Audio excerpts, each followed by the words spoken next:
po sa inyong lahat.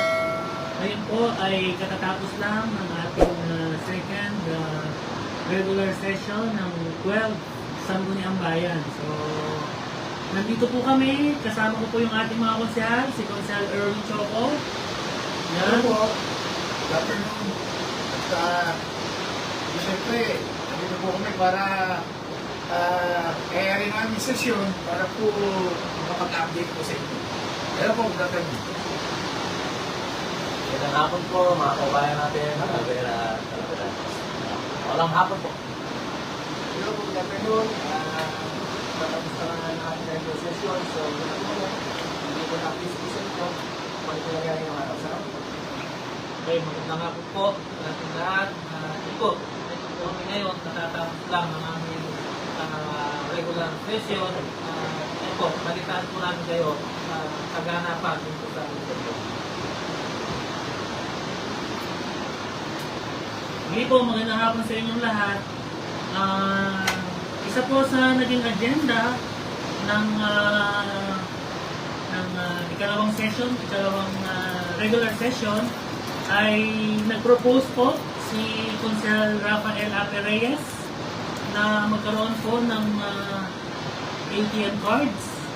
Yung lahat po ng senior citizen na tumatanggap po ng local pension at ng iba pang tinatanggap ng ating mga senior citizen sa bayan po ng Talavera na sila po ay magkaroon ng ATM cards.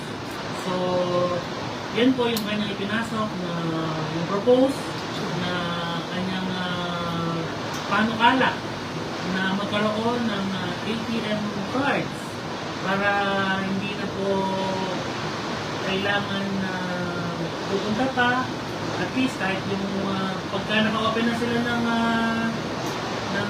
ATM card ay pwede na po iutos na lang sa ako, mag-check na lang pagka nandun na yung kanilang yung inyo pong ano tawag doon,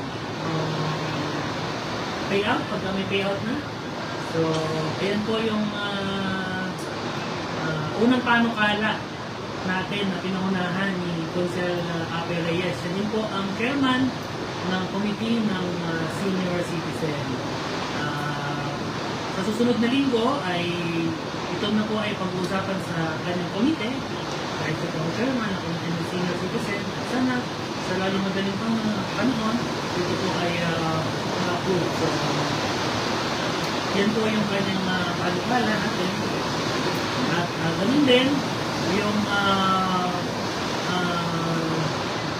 yung request natin ng pamahalang bayan noong December 3, 2024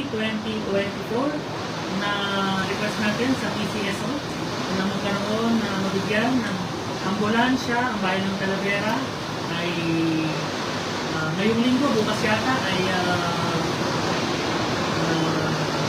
ibibigay na sa bayan ng Talavera. Kaya ito po yung sa agenda. So binigyan natin ng authorization yung tatanggap ng ambulansya para bukas yung ating bayan. Kaya kami po ay nagpapasalamat sa PCSO na handog nila po sa bayan ng Talavera ng ambulansya. So ito po yung mga katulong sa ating mga kababayan, sa mga nangailangan na dalhin sa ospital.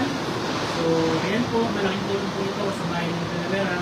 Kaya muli po, maraming salamat sa ating PCSO. Siyempre, isa sa nag-request niyan ay si Bukala Baby Palillo. Salamat, Bukala Baby Palillo. Siya po yung tumulong sa atin para makahingi tayo sa PCSO nung time na yon. So, ngayon lang po siya dumating. Pero siyempre, maraming salamat. So, ayan po yung ating mga konsehal, mga gwapong-gwapo. Ayan.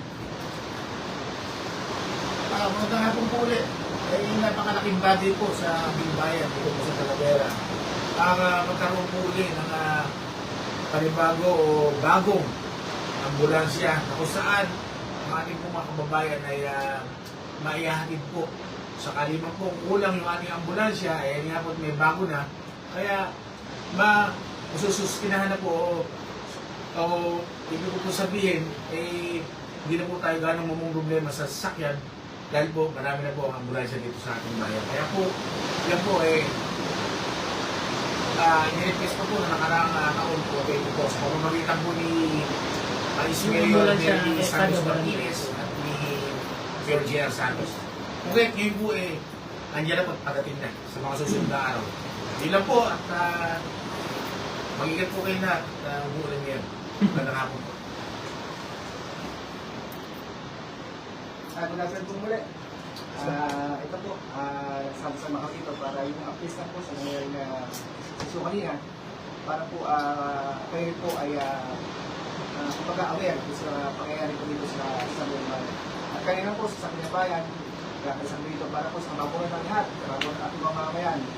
Ano po ito yung katrabaho para po sa dito. Salamat po, PCSO, at isa na naman pong ambulansya ang matatanggap ng ating bayan. Napakalaking tulong po ito na para sa mga nangangailangan ng ating mga kababayan. Kaya pagpuputihan po natin para mas marami pa pong mga proyekto ang ating pong matamasa para po sa ating lahat ng kababayan dito sa bayan Talaveranos, para sa ating po natin. Okay, maganda at magulang akong pumuli sa ating lahat. Yan po ay napakaganda po na ang pangyayari. Pagka alam naman po natin na napakasipag ng ambulansya ng barangay Dimasalang Norte. Ayan po, ngayon po, nagkakaroon ng katuwang. Madaling matutugunan yung pangangailangan ng ating mga kababayan na kailangan yung ambulansya.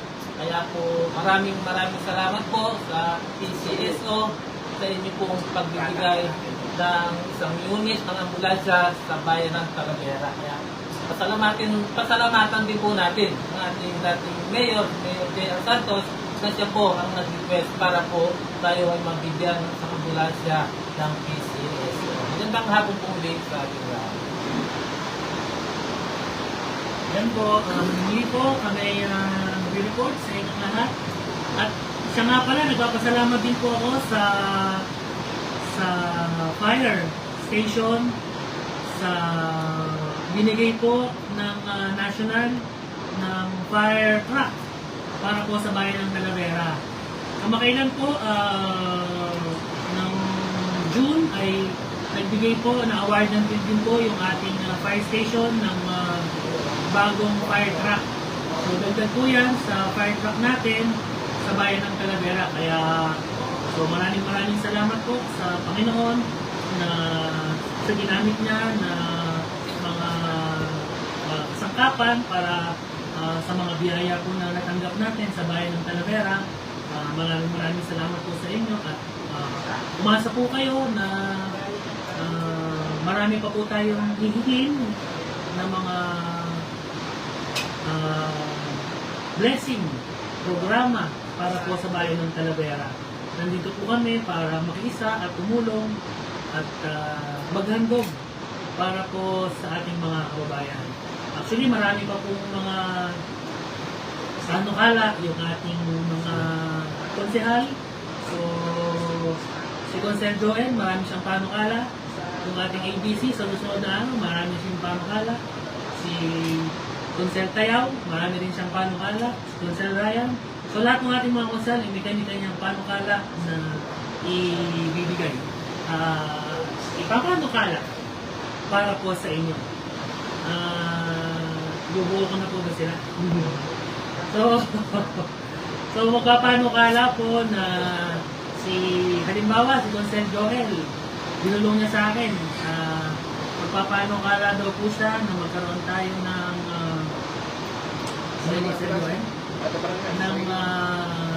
sila ni ABC, magpapanukala sila na magkaroon ng ambulansya, lahat ng barangay nang wala pang ambulansya.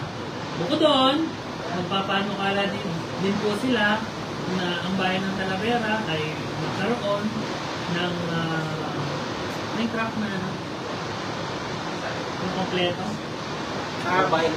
Mobile clinic. Ayan. Ayan po, mobile clinic. Si Consel Tayaw naman, dahil siya sa agriculture, magpapanukala daw po siya. Ayan, talagang Ano tawag doon? Binubuo ko na po sila. So, magpapanukala siya na yung ating mga farmers ay mapahiram ng puhunan na pambili nila ng para maging pambili nila ng inputs, binhi, pataba, na ang isang farmer ay mapahiram ng magkano yung panukala mo? 30? 25,000 ang bawat isang magsasaka. So, ayun po yung mga aasahan ninyo na mga panukala na sana ay maging maayos at maipatupad ng bayan ng talaga. Ilan lang po yan. So, dulong ko na po sila. So, ayan po, umasa kayo na kami po ay magtatrabaho, mag-iisip, magdadagdag ng mga programa para po sa kapakinabangan ng ating mga kababayan. So, muli po, maraming salamat sa inyong lahat at ingat po tayo dahil ang lakas ng ulan. So, muli po, we love you po and God bless Alabama. I love you.